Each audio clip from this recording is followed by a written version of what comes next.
My name is Malika, which is an Arabic name, and probably I get it because I talk a lot. I have a very large voice, maybe, but it doesn't mean a queen necessarily. It just means a person who is a bit pushy, I think. Sebla brought some stuff for you. From Margaret. Oh, That's from Margaret. oh, That's wow. for you personally. Okay. But this is from Ethiopians and Richard, all the people who, because we couldn't take too much. So there is amoxicillin and there is some calcium for kidneys, some issues. But and also syrups, I think. Yeah, so there is still coming more, but this is because we can't just take everything in one bag. But there is still other people are bringing a piece of it. So, and also the one you also want, the medicine, because in it cold room and they are actually bringing it. So will be arrived at double size of that. Actually, it's not only the amount you ask, but we get actually double of it. Excellent. So Because we'll we run a maternity hospital in Mile, which is 70 kilometres south of here. And that hospital at the moment is completely going crazy. People are on the verandas, they're sleeping in the outpatient department, because people as far north as 700 kilometres are coming to us for childbirth and child injuries. Mostly it's to do, by the time they come to us, the women are in shocking condition, have to have cesarean. We've had in the last week a couple of women with what they call ruptured uteruses, and it's just, yeah, we're running now for a woman in Yallo, which is central, well, it's north central on the western border near Alamata. And she's unconscious apparently.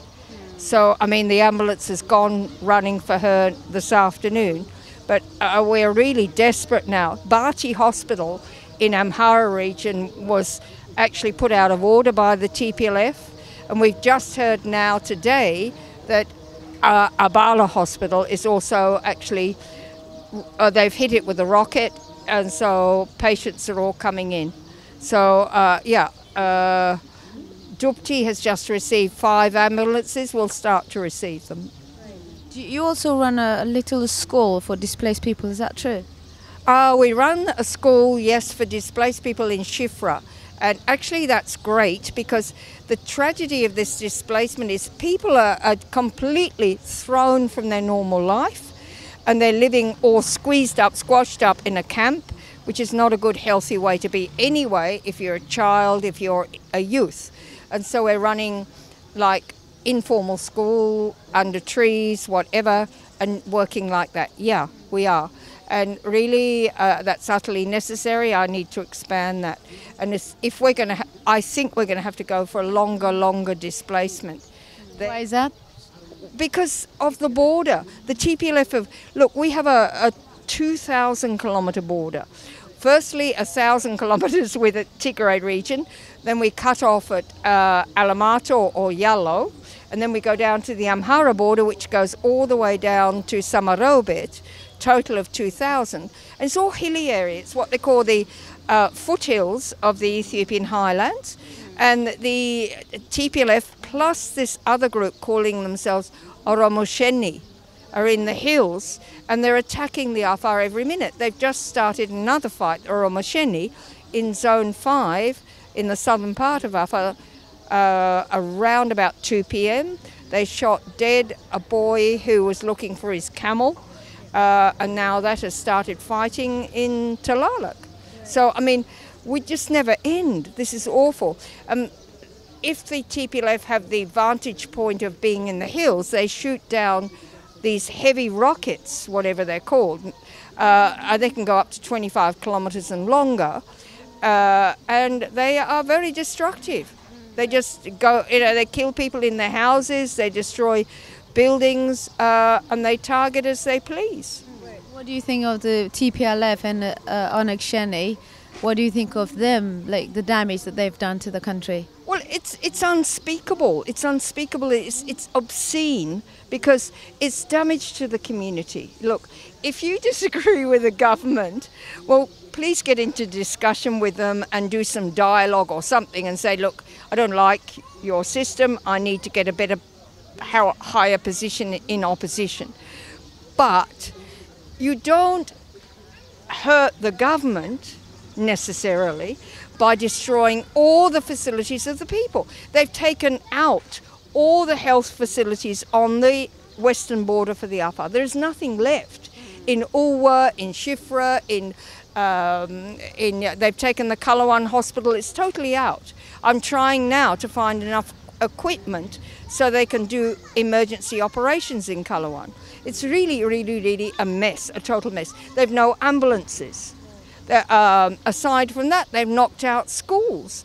I mean, I've been in schools where literally, I was in a small school about last week where they literally dragged out a school library. I think some foreign people had donated it because there were all sorts of books there.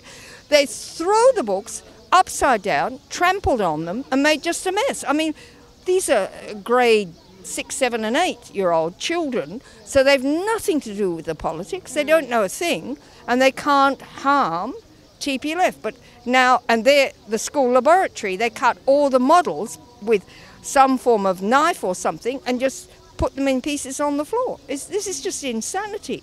It's not normal. Surely it's not normal. And any form of water supply, they took away any solar pumps. They've unscrewed the gate valves in the pumps so that the water cannot go through, and then cut up the piping. I mean, it's just, it's insanity. It's just, and for the people themselves, Afar live in a kind of a mobile house or a deboiter. They pulled the mats off, ripped the mats off the house, or otherwise burnt the house, took out the bed, which is called an aloiter, and cut it up in pieces, in shreds. I mean, this is silly. I mean, it's a woman's possession. She got it when she married. She made it herself, probably. And now it's nothing for her. And we have thousands of households like this now, all over the western border. They have nowhere to live. It's crazy. How is this all affecting the whole thing? How is it affecting children and women especially? Well, they're living in a displacement. Women are trying to have babies in displacement. Just recently, I now have, as of November, a count of 6 mothers who died in childbirth because the health workers couldn't get behind the fighting line and save them. People are saying that it was not just the fact that they were in problem in childbirth and very weak with malnutrition. Also, the gas that comes from these rockets affected them. A lot of mothers have miscarried. And yeah, of course, children, it's extraordinarily bad for them because they have a mental image of all this atrocity which they've seen, and they know about. Their relative, their uncle, their cousin, their grandfather was killed like this. And the pieces of there's an 8-year-old child shot up in Ulwa, and her body was in absolute pieces, nothing to bury. How about the economical disaster in Afar? Well, I've just been reading about it just before I came to speak to you. It's now closing in on approximately 3 billion Ethiopian birr, which is huge. I mean, it's terrible. Education's not functioning. Health is not functioning. Water, they're dependent now on unprotected water, getting it from the river, where they were having water protected. Okay, markets are not functioning. The total market system is out. And so people are very, very hungry because they can't get food. And aside from that, the prices that if the food is coming is 4 and 5 times the price of Logia in the western border. So it's shocking. I mean, in Dowie at the moment, they're paying 120, 150 birr for a kilo of sugar. Here we're paying 50. So, I mean, this is crazy. The unbelievable thing is that the TPLF apparently have a fighting unit and a destruction unit wherever they go. And so, I mean... And they're robbing everything. Yeah, they're looting everything, looting everything, making everything dysfunctional. So nobody has any food if they had food stored in the house. And everybody is, even without, one woman said to me, why would they want my clothes? She said, I went back to my house, none of my clothes are there. What's going on here? She said, not even, they didn't leave me a cup. I mean, what do they want with my teacups and my drink cups and my... She said, why? What do they want? Not a cooking pot, not a cup, nothing she has. Nothing. So, I mean, all this is just... It's mindless. It's mindless. You know, what we know is the world is actually not capturing the destructive behavior of TPLF. Clearly, because they are motivated, they are giving actually the coverage as if they are survivor, as if they are actually the one who been victim. But when we see it like a school, hospital, moms in the house, and how do you see it, the world see it, this fight? Especially the international media going against Ethiopia.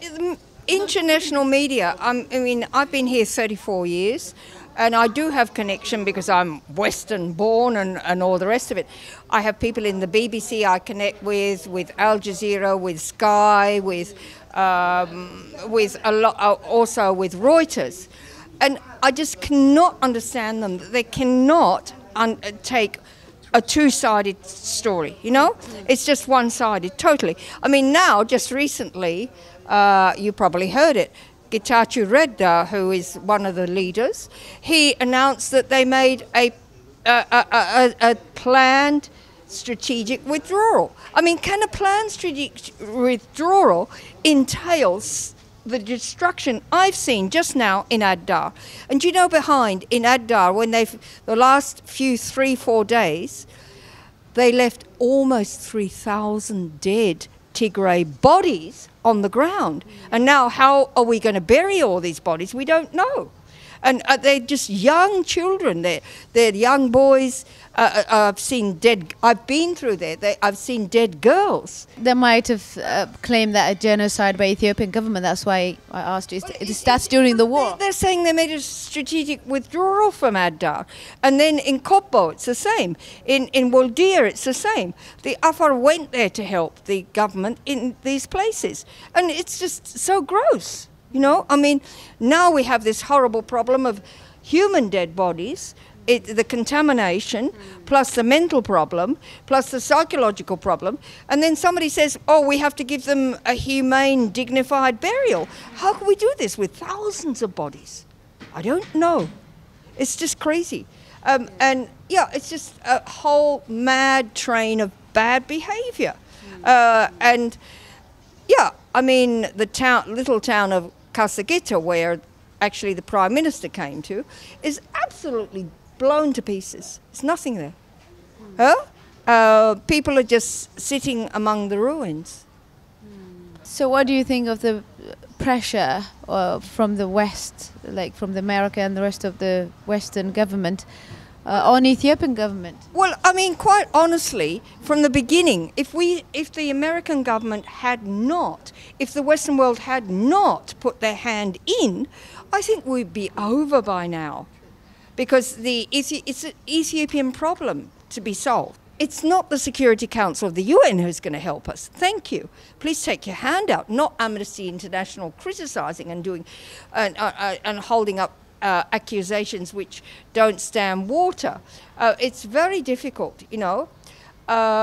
Sanctions here and sanctions. It doesn't make any sense at all. We have to get through this. At the moment, they're under negotiation, the leaders of Ethiopia, actually in our regional capital right now.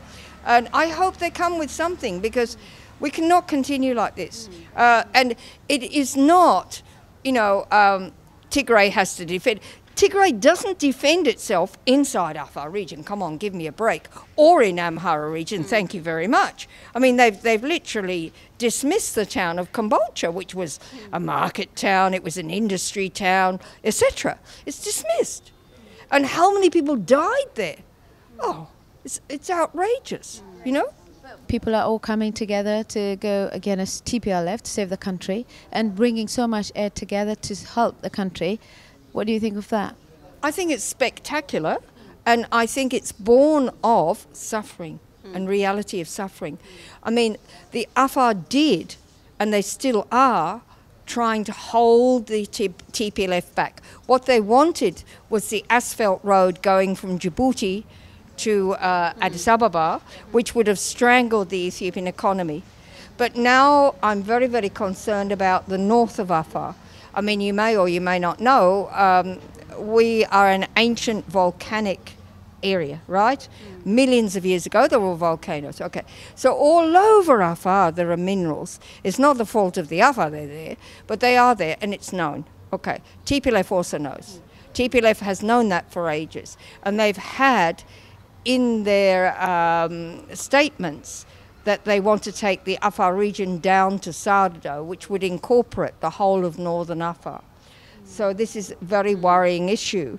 It would mean, yeah, literally back to slavery for the Afar people. I mean, at least under this present government, we have a wee bit of fresh air, you know. I've lived here all these years since Meles Zenawi came. I was married in Djibouti, and really we were under a completely totalitarian state. And nobody in the international community, if they know it, they don't acknowledge it. So they think that we had a government. We didn't. I mean, whoever voted for them? I mean, 2005 we killed each other on the street. 2010 he got, I think, 96% with one guy from the opposition from the Southern Peoples. I think it was a football player or something. He got into the parliament. Very good. And then 2015, Meles Zenawi got 100%, 100% in every single region. No, there was never voting here. There was never free speech. We never had a civil society. We're now fighting for that because we need it. Like Kenya does, like Uganda does, like Tanzania. I mean, poor old Sudan's in trouble because they've always been under military regimes. But I mean, yeah, we need it desperately because otherwise Ethiopia cannot be a nation unless the civil society is there. But why do you think the Americans and other Western countries wanted to interfere in Ethiopia's internal affair? Because 27, 28 years of Meles Zenawi, he took holus bolus the brain of the international community. Totally.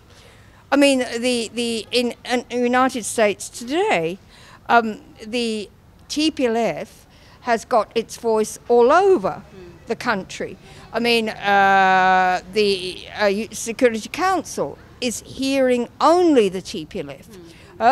And even places like Australia, where I come from, I remember the Ethiopian ambassador to Australia. I went to a meeting with her in Melbourne one time, and the Afar who had to go to the meeting asked me to go too. They said, please sit in the meeting. I said, okay, I'll sit with you. And so you know what she said? She said, no, we're very concerned about Afar region. We're going to irrigate the entire region. I said, I beg your pardon? You're going to irrigate rocks? I mean, volcanic rocks, ancient volcanic craters, you're going to irrigate them? I mean, where are you going to find the water, my dear? I said, do you have ever been to Afar? She said, no, never. I said, well, my dear, please, your government is not representing the region. You don't have, it seems, any idea of what is going on here. Yes, we're lowland, yes, we're volcanic, but this is all, it's not, it's topographic information. It's not part of the, what the people did. They're living in a very, very difficult landscape. Yes. No, you've lived for many years in Afar, so there's a lot going on. You've written a book. Just tell me a bit about Afar. Something you absolutely love about Afar. I mean, the thing I love about Afar is what happened today, I suppose. If you don't know, today is Christmas Day for Franges or foreign people. Yeah. And I happen to be as white as they come. So anyway, I was in Afar yesterday, the day before, and my office was ringing me. How are you doing? How are you moving down the road? Where have you got to? I got to the office in Samara from Afar. I'd been to the front line to see the fighting in Abala also. I got there at 10 o'clock in the morning. Immediately they put on a Christmas party. I mean, I am the only Westerner, the only one who celebrates. Ethiopians celebrate, who work in the office, obviously, on Ethiopian Christmas.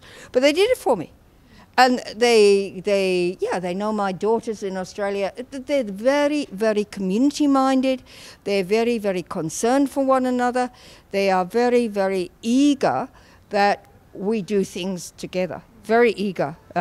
And so any problem I have this vast community, or in inverted commas, family called Afar, although I'm foreigner. And that's amazing, I think. But absolutely amazing, because I don't deserve it. But and in the end, they're tremendous people. They really are. People think Afar are violent. Look, this is absolutely untrue. They want peace. And what they want to contribute to Ethiopia right now, and it's been described for the peace minister and for the government in Addis, Afar want to negotiate and do what they call mablo, which is the reconciliation system, which is traditional to the Afar. It does work. It does work. It takes time, and it's like a oral legal system where you weigh up two parties' differences, and you come to a conclusion about who could be at fault or how to reconcile the two parties. They said they want to do it for Ethiopia. And I think that wouldn't be bad, you know. I don't think so, you know. Yeah, I'm just true. I agree with. I was been reading your book, and then I become following very much in love. Actually, we need that kind of reconciliation. It's not about just justice is in serving through that by listening and hearing each other. So, yeah, it's excellent. I hope that we are coming back to that sense and take the culture of Afar, incorporate in the national level for our unity and loving people. Most Ethiopians are loving peace. We don't want war, and it's just like we know war. And we need to neutralize the terrorist group, but we need to continue as a nation. And we need that kind of wisdom, culture to find and address our own problem with our indigenous knowledge, which is what, we have it in here in Afar. And I think we need to explore that more. Yeah. Do you have any idea how we should? I mean, we obviously have lots of problems now, economically, displacement, all the rest of it. Do you have any advice or any idea how we should come out of this? Well, we obviously need peace, but I think it's very unkind to what's happened here. I haven't been to Amhara region. I haven't been able to go, but I think they've suffered enormously. And it's very unkind just to say, okay, invite the TPLF back into the federal government. I don't think that works. I really don't think that works. I think that they have made them. I don't know that Afar can look them in the face anymore, Afar old men are saying now, they said, we must have in history somewhere. Somebody has to explain us. And they still, nobody, this is because the Afar believe that, things don't happen by magic, They say there must be a reason. And so they want to know what they did to the Tigray people. But I don't think, there isn't anything. They've done it to everyone else. Amhara, anywhere else they can manage to. But the traditional men are really worried now. So we need to do a heap of, we need to use the opportunity to come together as a nation. We need to be a nation, and we need to be able to all speak and look at each other in the face and say, we're all Ethiopians. Yeah. That's it. And it's not, and whether you come from another place, whether you dress differently, we have to respect each other. We must. But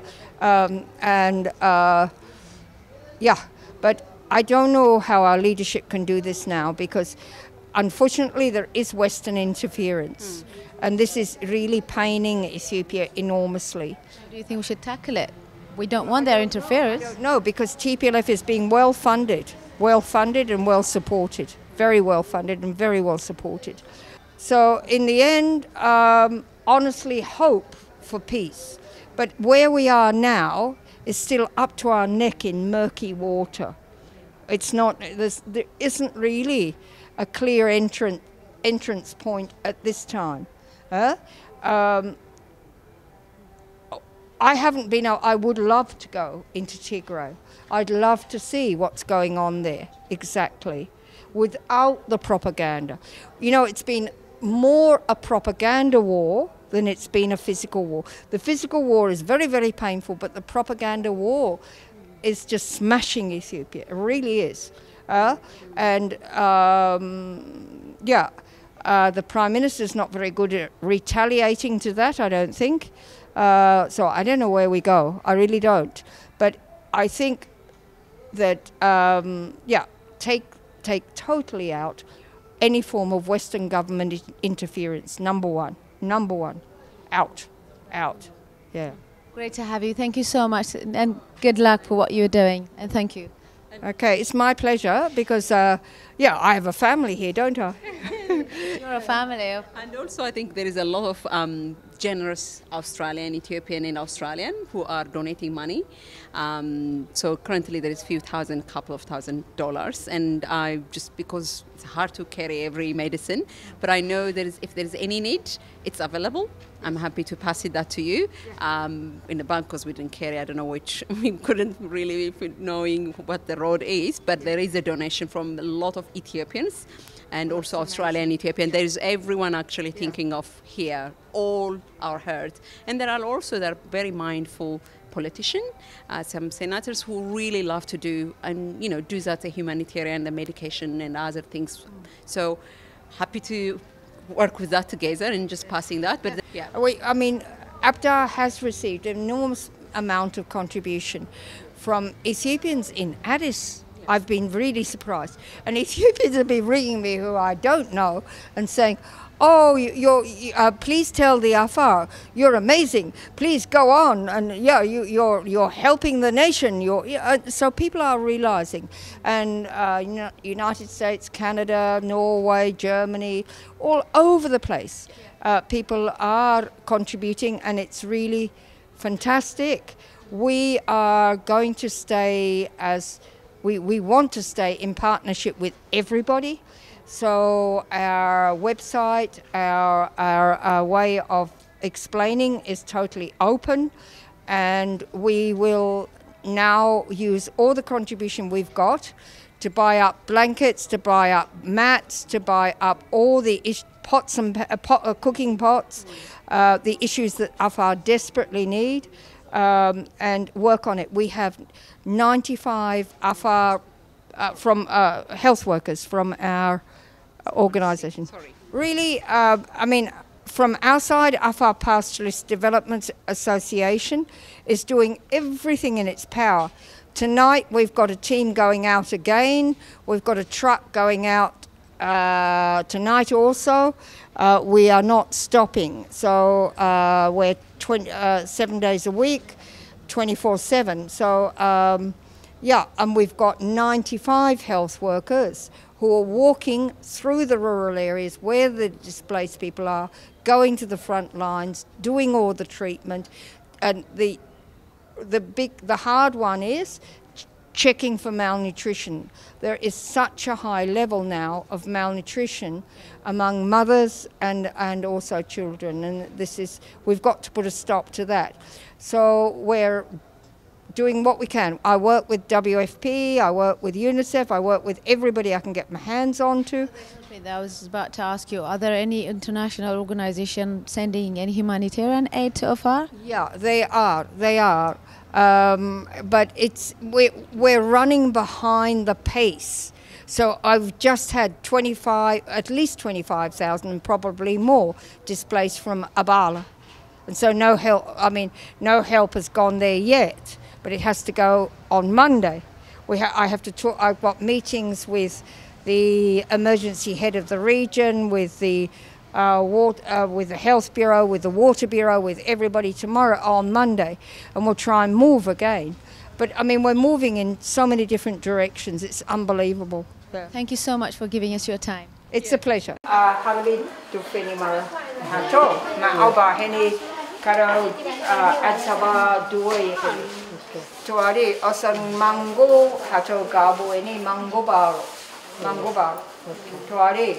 Osana ispital yablam bana mahai isin asli kemor seto ankala gabo gaita yalo agabo about talking about